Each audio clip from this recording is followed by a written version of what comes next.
नमस्कार, मैं उत्कर्ष और आप देख रहे हैं द डेली डिस्पैच, आपका अपना नया चैनल। भारत सरकार की ओर से लाए गए 3 नए क्रिमिनल लॉ के पहले भाग में आपने देखा कि इन 3 नए कानूनों के लागू होने के बाद क्या कुछ बदल जाएगा।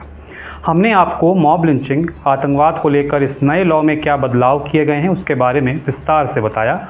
साथ ही साथ देशद्रोह, शादी के नाम पर धोखा करने पर सज़ा सहित कई महत्वपूर्ण बातें भी आपके सामने रखी। आज इसके दूसरे भाग में हम आपको कुछ और ज़रूरी जानकारी देंगे, तो आइए शुरू करते हैं। नए कानून में कैदियों के लिए कई प्रावधान किए गए हैं। 1/3 सज़ा काट चुके अंडर ट्रायल कैदी के लिए ज़मानत का प्रावधान है। इसके अलावा सज़ा माफ़ी को लेकर भी कई प्रावधान किए गए हैं। अगर मौत की सज़ा मिली है तो उसे ज़्यादा से ज़्यादा आजीवन कारावास में बदला जा सकता है। आजीवन कारावास है तो 7 साल की सज़ा काटनी होगी। 7 साल या उससे ज़्यादा की सज़ा है तो कम से कम 3 साल जेल में रहना पड़ेगा।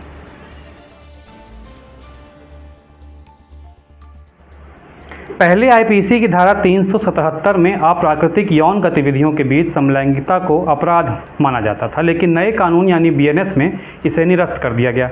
हालांकि धारा 377 पूरी तरह से हटा दिए जाने से नई चिंताएं भी बढ़ गई, क्योंकि यह प्रावधान अभी भी गैर सहमति वाले यौन कृत्यों से निपटने में मददगार है, खासकर जब रेप कानूनों में लैंगिक आधार पर भेदभाव जारी है।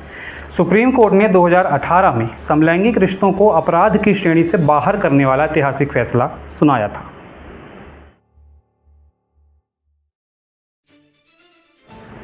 आईपीसी की धारा 153B का प्रावधान है कि इसमें राष्ट्रीय एकता पर प्रतिकूल प्रभाव डालने वाले आरोप और दावों को लेकर नियम बनाए गए।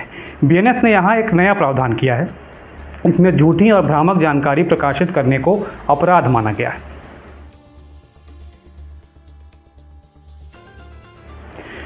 दया याचिका यानी मर्सी पिटीशन दायर करने के लिए सजा पाने वाले व्यक्ति की तरफ से अदालत से सजा मिलने के 30 दिनों के भीतर प्रस्तुत किया जा सकता है।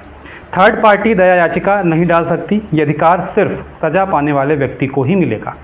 इसी तरह किसी गंभीर अपराध में जहां सजा 3 से 7 साल तक है, पुलिस को प्रारंभिक जांच 14 दिनों के भीतर पूरी करनी होगी और एफआईआर भी दर्ज करनी होगी।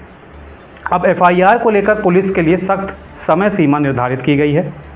यदि कोई शिकायत दर्ज की जाती है तो पुलिस को 3 दिनों के भीतर एफआईआर दर्ज करनी होगी। पहले आरोप पत्र 60 से 90 दिनों के भीतर दाखिल करना होता था, लेकिन दोबारा जांच का हवाला देकर इसमें देरी की जाती थी। नए विधेयक के तहत पुलिस को विशेष रूप से कोर्ट पर निर्भर रहना होगा। आगे की जांच के लिए अदालत को आदेश देना होगा और निर्धारित समय सीमा के भीतर आरोप पत्र दाखिल करना होगा। तो आज के इस वीडियो में इतना ही। अगले वीडियो में कुछ और जानकारी के साथ आपके सामने फिर हाजिर होंगे। तब तक के लिए नमस्कार।